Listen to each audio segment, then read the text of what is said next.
Ok, nhiệt độนี้ចឹងថ្ងៃនេះគឺខ្ញុំនឹងបង្ហាញnhiệt độនេះទាក់ទងជាមួយនឹងការ set up នៅកម្មវិធី Corel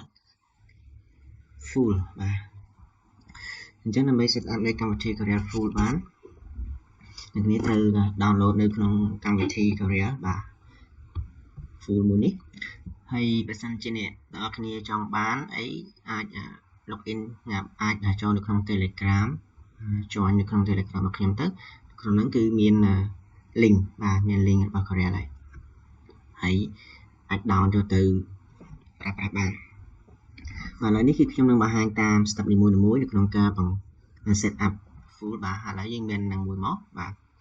ហើយបច្ចេកទេសនៅពេលដែលយើង set up នៅក្នុងកម្មវិធី Corel ហ្នឹងយើងត្រូវបិទ internet ដើម្បីការពារមេរោគហើយនឹងយើងចូលទៅក្នុង security របស់ computer របស់យើងមកចូល setting ហើយយើងបិទនៅ private privacy ហើយនឹង security អញ្ចឹងយើងអាច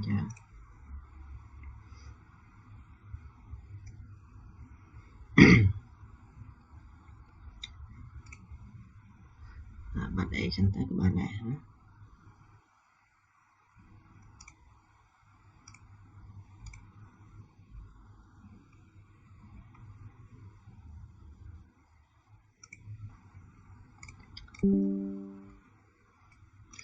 ហើយយើងចូលមកយើងចូលនៅក្នុងកម្មវិធី Corel ហ្នឹងយើង mouse ស្ដាំយើង extract មកណាបាទដល់ប៉ុណ្ណាយើងចូលនៅក្នុង Corel បាទនេះចូលនៅក្នុង Corel ហើយយើងឃើញបែបនេះណា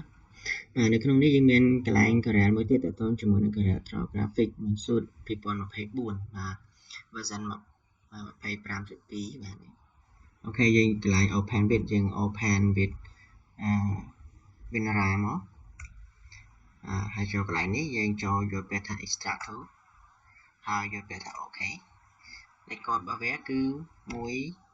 2 3ហើយ OK យើងចាំបន្តិចបាទអូខេបានហើយយើងចូលទៅកន្លែង Corel ដែលយើងនេះមិញហ្នឹង click set up បាទជាងនៅពេលដែលឃើញបែបនេះអ្នកទាំងអស់គ្នាមានចូលទៅនេះសិនបាទចូលទៅកន្លែង activation មកស្ដាំ start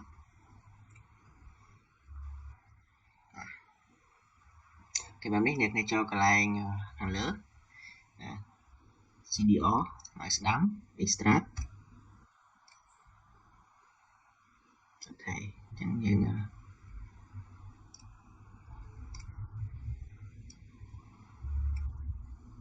មួយប៉ុណ្ណេះមួយទៀតមកស្ដាំ extract អូខេយើងហើយពីបាទបន្តមកទៀតអ្នកគ្នាចូលទៅ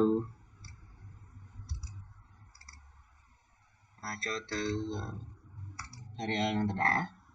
ហើយកន្លែង set up អ្នកគ្នាចុចយកពាក្យថា set up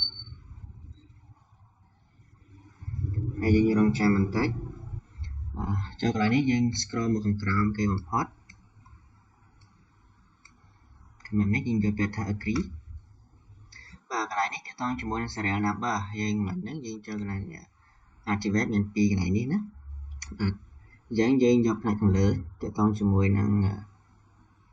Corel serial ស្ដាំបាទយើងចូលមកដល់កន្លែងនេះយើងយកកន្លែងខាងលើណាយកខាងលើយកពាក្យថា keychain ហ្នឹងដល់ click ពីយកដាក់កន្លែងហើយយ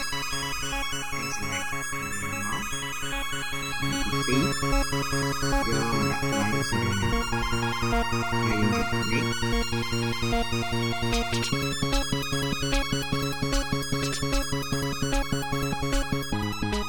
យើងចុចក្រោមនេះទៀត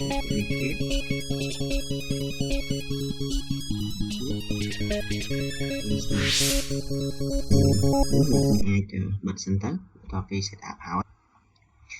ហើយយើងចូលទៅកន្លែងដើមមួយទៀត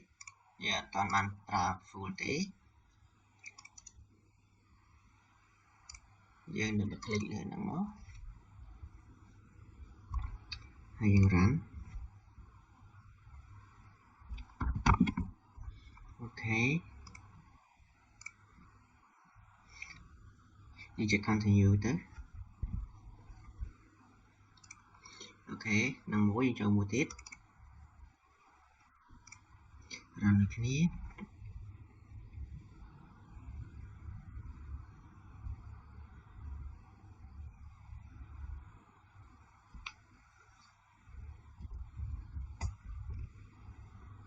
អូខេយើង finish អូខេអញ្ចឹងបន្ទាប់ពីដែលយើងបានធ្វើវាហើយយើងអាចប្រើបានឥឡូវកន្លែងនេះយើងចុចចូលកន្លែង search ហើយយកពាក្យថា Windows Defend Firewall ចុចលើហ្នឹងមកបន្ទាប់ទៀតអ្នកគ្នាចូលកន្លែងsorry ចូលក្រោម Advanced Setting អ្នកគ្នាចូលយកពាក្យថា Advanced Setting បាទនៅកន្លែងនេះអ្នកគ្នាឃើញកន្លែង Inbound Rule ហើយនឹង Outbound Rule អញ្ចឹង Inbound Rule ចុចកន្លែង Inbound Rule ហ្នឹងមកបន្ទាប់ទៀតអ្នកគ្នាយកពាក្យថា New យើងចុចយក Program យើងចុចពាក្យថា Next យើងយក Browser យើងទៅរកនេះបាទយើងមកកន្លែងនេះអូខេតែប៉ុណ្ណឹងអ្នកគ្នាអាចចូលទៅកន្លែងហ្នឹងគឺចូលយក Application try C យក Program យក Career យក Color 5ហ្នឹងហើយអ្នកគ្នាយកពាក្យថា Program sorry Program 64ហើយយកពាក្យថា Career ហើយ Open ហើយយើង Next មកយើង Next ទៀតកន្លែងនេះយើងដាក់ឈ្មោះទៅ Corel Draw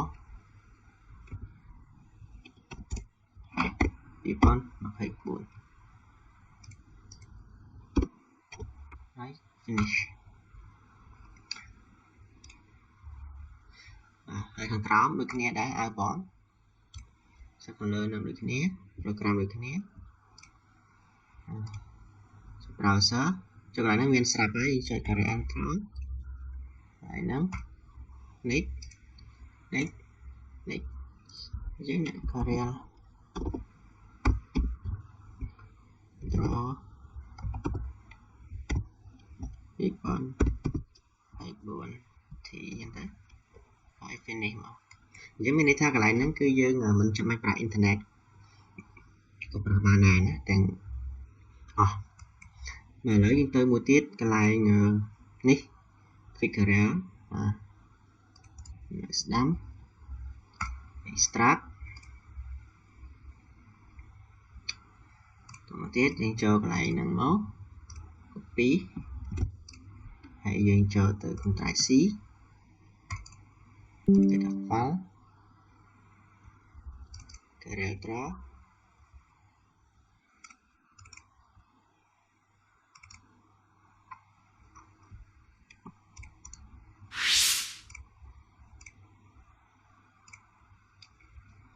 បាទអញ្ចឹងនេះគឺយើងបានបំពេញរួចរាល់ហើយទាក់ទងជាមួយនឹងការ set up ហើយយើងបើកវាសារមើលអូខេគឺយើងអាចប្រើប្រាស់បានហើយនេះ